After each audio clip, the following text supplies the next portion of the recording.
साथियों, जय हिंद। जैसा कि आप सब जानते हैं कि मध्य प्रदेश में नया शैक्षणिक सत्र शुरू हो चुका है। ठीक है। और जो विद्यालय हैं वो खुल चुके हैं, लेकिन मध्य प्रदेश के स्कूलों में शिक्षकों की भारी कमी है। इसको लेकर प्रतिवर्ष शासन द्वारा अतिथि शिक्षकों की नियुक्तियां की जाती हैं, जो कभी जुलाई तो कभी अगस्त तो कभी सितंबर या कभी पिछले वर्ष अक्टूबर तक ये नियुक्तियां हुई थी। लेकिन इस वर्ष नियुक्तियां जल्दी या समय पर होने की संभावना है। आप देख सकते हैं ये 22/6/2025 की न्यूज़ है और दैनिक भास्कर की ये खबर है। शिक्षा मंत्री की ओर से संकेत मिले हैं कि जल्द ही नियुक्तियां हो सकती हैं। पिछले वर्ष सितंबर तक चली थी प्रक्रिया, जबकि वास्तविकता है कि ये जो प्रक्रिया थी अक्टूबर महीने तक चली थी। क्या कुछ इस पेपर की न्यूज़ में है वो देख लेते हैं।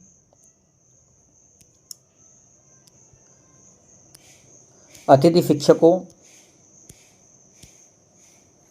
की नियुक्तियां होगी, बोले पास आउट वर्ष से हो वरीयता। मतलब जो पूर्व कार्यरत हैं उनको भी वरीयता दी जाए। आगे देख लेते हैं क्या कुछ न्यूज़ में है विस्तार से।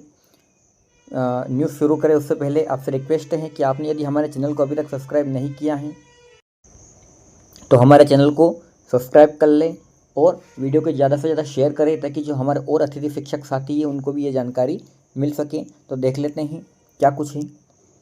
जिले में शिक्षकों के खाली पदों पर अतिथि शिक्षकों की नियुक्तियां जल्द की जाएगी। पिछले वर्ष अगस्त और सितंबर तक यह प्रक्रिया चलती रही थी। इसका मूल कारण था शिक्षा विभाग ने guest faculty management system portal लागू किया था। तो साथियों, जो न्यूज़ व पेपर वाले होते हैं उनको इनकी पूरी जानकारी नहीं होती है, इस कारण से ये कुछ गलत चीज़ों को भी पेपर में छाप देते हैं। जबकि जो अतिथि शिक्षक मैनेजमेंट पोर्टल है, जिसको GFMS पोर्टल कहा जाता है, वो पिछले 2018 से काम कर रहा है, लेकिन न्यूज़ वालों को इसकी जानकारी नहीं होती। इस कारण से कभी कभी वो कुछ ऐसी बातें भी लिख देते हैं जो नहीं होती हैं। आगे हम बात करें, इसके साथ ही पिछले शिक्षा सत्र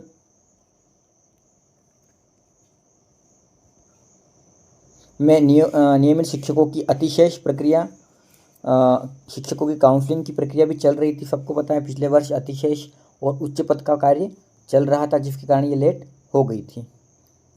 अतिशय शिक्षकों की काउंसलिंग की प्रक्रिया भी चल रही थी। काउंसलिंग की प्रक्रिया के बाद जिले में सामने आए खाली पदों पर स्कोर कार्ड के आधार पर अतिथि शिक्षकों की नियुक्त किया गया था। इस साल भी 16 जून से स्कूल शिक्षा सत्र शुरू हो गया है। हाल ही में जिले में 29 शिक्षकों के, ये केवल नर्मदापुरम जिले की बात हो रही है, इसलिए यहाँ पर जिले के 29 शिक्षकों का प्रशासनिक स्तर पर तबादला भी इन्होंने लिखा है। यहाँ पर आप देख सकते हैं स्पष्ट लिखा है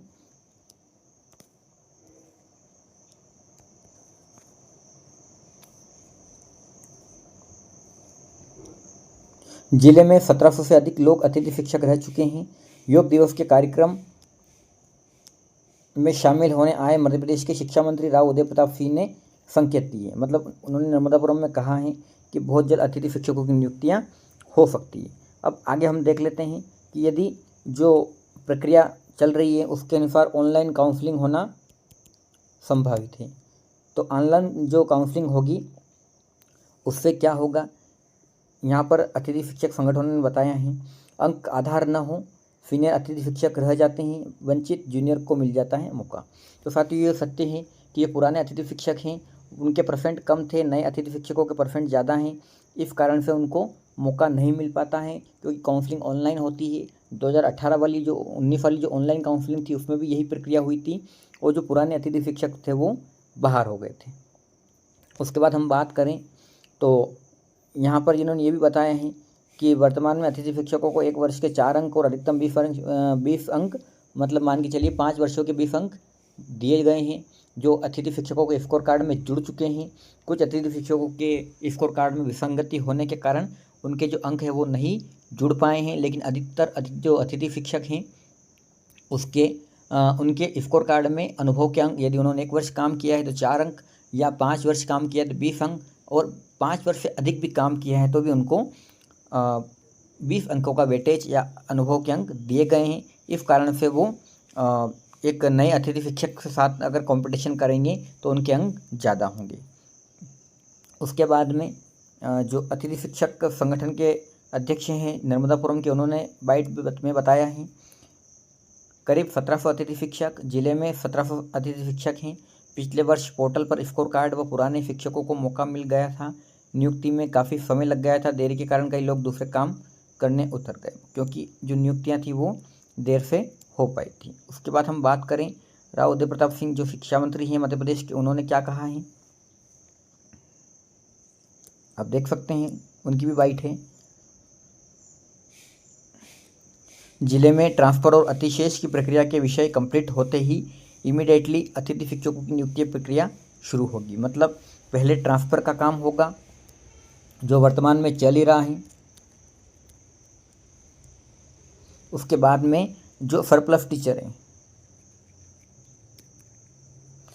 ठीक है, पहले अतिशेष पहले ट्रांसफ़र चल रहे हैं, वर्तमान में ट्रांसफ़र प्रक्रिया जैसे ही कंप्लीट होगी, ट्रांसफ़र प्रक्रिया कंप्लीट होने के बाद में फिर जो अतिशय शिक्षक हैं, जो सरप्लस टीचर है, जैसे जो प्राइमरी स्कूल है वहाँ पर नामांकन कम हो गया है, या जहाँ पर मिडिल स्कूल है, मिडिल स्कूल में यदि बच्चों की संख्या कम हुई है तो वहाँ पर जो सरप्लस टीचर हैं, या कई हाई सेकेंडरी स्कूल है जहाँ पर यदि बच्चों की संख्या या नामांकन कम हुआ है तो वहाँ पर यदि एक सब्जेक्ट की 2 पोस्ट थी तो उसको रिड्यूस किया जाएगा, कम किया जाएगा, और वहाँ पर वापस से जो शिक्षकों की संख्या है उसके अनुरूप ही अतिथि शिक्षकों की नियुक्तियाँ की जाएगी। तो साथियों, कुल मिला के ये मान के चलिए कि अभी तो वर्तमान तक जो है वो ट्रांसफ़र की प्रक्रिया कंप्लीट नहीं हो पाई है। तो ये मान के ही चलिए यदि ट्रांसफ़र की प्रक्रिया अभी तक कंप्लीट नहीं हुई है तो जब तक ये प्रक्रिया कंप्लीट होगी, आज 22 जुलाई हो चुका है, 22 जून हो चुका है, और जो है प्रक्रिया अभी तक कंप्लीट नहीं हो पाई है। जैसे ये कंप्लीट होगी उसके बाद फिर से जो सरप्लस टीचर की प्रक्रिया है वो चलेगी, और ये मान के चलिए कि कम से कम 15 से 20 दिन या 25 दिन तक ये जो सरप्लस टीचर की प्रक्रिया है वो चलेगी। उसका कारण ये है क्योंकि अभी ट्रांसफ़र की प्रक्रिया चल रही है। ट्रांसफ़र होने के बाद वापस से पोर्टल को अपडेट किया जाएगा, कहाँ पर पद खाली हुए हैं, कहाँ पर भरे गए हैं। उसके बाद फिर से जो सरप्लस टीचर हैं उनके लिए पोर्टल ओपन होगा, वो उनका ट्रांसफ़र होगा, और उसके बाद में फिर से पोर्टल को अपडेट किया जाएगा, और उसके बाद अतिथि शिक्षकों की नियुक्तियाँ की जाएगी। तो ये मान के चलिए कि अतिथि शिक्षकों की नियुक्तियां होने में कम से कम जुलाई महीना लग सकता है, या हो सकता है कि ये अगस्त तक भी हो, क्योंकि अधिकांश सत्रों में देखा गया है कि जो अतिथि शिक्षकों की जो नियुक्तियां हैं वो अगस्त तक होती आई हैं। बहुत रेयर में ऐसा हुआ है कि अतिथि शिक्षकों की नियुक्तियां 1 जुलाई या 10 जुलाई या 15 जुलाई के आसपास हुई हो।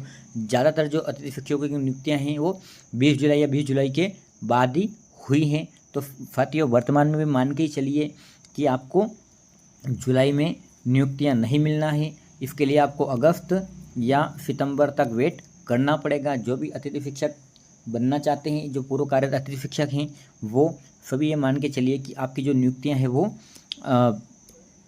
जुलाई अंत में या अगस्त तक होगी। हो सकता है कि यदि पूर्व कार्यरत को प्राथमिकता मिले, और मिलना भी चाहिए क्योंकि उन्होंने एक महत्वपूर्ण समय अपने जीवन का अतिथि शिक्षक के रूप में कार्य करने में दिया है, तो हो सकता है कि कोर्ट के निर्देशानुसार जो 2018 में कोर्ट ने आदेश दिया था कि पूर्व कार्यरत जो अतिथि शिक्षक है उनको न हटाया जाए, उनको एक ही कंडीशन में हटाया जाए कि वहाँ पर नियमित शिक्षक की नियुक्तियाँ हो। यदि आप वहाँ पर फिर से अतिथि शिक्षक रख रहे हैं तो पुराने अतिथि शिक्षक को वहाँ से न हटाया जाए जब तक कि वहाँ पर कोई नियमित शिक्षक न आ जाए, क्योंकि अतिथि शिक्षक संगठन हैं वो भी लगातार ये मांग कर रहे हैं कि उनको नियमित किया जाए, उनके जो पद हैं उनको रिक्त न बताया जाए, और उनकी जो सेवा काल है उसको 12 माह का वेतन और 62 वर्ष की आयु तक इसको नियमित किया जाए। लेकिन वर्तमान आज दिनांक तक, चाहे वो पूर्व मुख्यमंत्री शिवराज सिंह चौहान के द्वारा महापंचायत में की गई घोषणा हो, जो वर्तमान मुख्यमंत्री हैं उनके द्वारा लिखा गया अतिथि शिक्षकों की नियुक्ति के लिए लेटर हो, लेकिन आज दिन तक अतिथि शिक्षकों के लिए कोई भी अच्छी खबर नहीं आई है। और अतिथि शिक्षक लगातार नियमितीकरण की मांग करते आ रहे हैं और न तो उनका नियमितीकरण हो रहा है और न ही इस व्यवस्था को बंद किया जा रहा है, क्योंकि यदि ये व्यवस्था बंद हो जाती है तो जो नए आने वाले युवा हैं वो अपना भविष्य इसमें बर्बाद न करें, या जिन्होंने इसमें अपना समय लगाया है उनको इसका लाभ मिल सके। तो साथियों, अब देखना होगा कि शासन अपनी नियुक्ति जुलाई में करती हैं या अगस्त में करती हैं, ठीक है, या अगस्त तक करती है। आपको क्या लगता है कि अतिथि शिक्षकों की नियुक्ति कब तक होगी? आप कमेंट करके बता सकते हैं कि अतिथि शिक्षकों की जो नियुक्ति है वो जुलाई में होगी या अगस्त में होगी।